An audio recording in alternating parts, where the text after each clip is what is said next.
Right, I'm just going to demonstrate the fault on this motor that I bought. It's a Race Star 2306. Let me just double check that.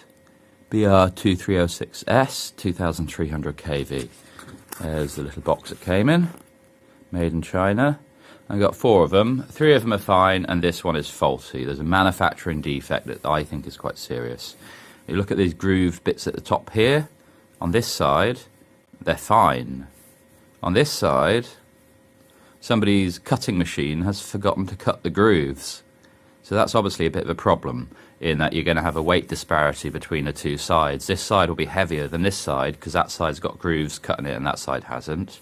Now obviously, assuming that this groove is supposed to help hold the propeller in place, you're obviously going to get more propeller slippage because it's smooth on one side. Now if I compare it with any of the other 3 that I bought, here's another one. You can see that this one works fine. And look how it's been cut, grooves cut on both sides there. But not this one. This one is obviously different. Different there, same. I mean, that's about as much of a video as I can get, but I was asked to record a video when I think a photograph would have perhaps been clearer. But there you go. I'm not happy with that. I would expect this one here to be replaced, whereas the other 3 are fine.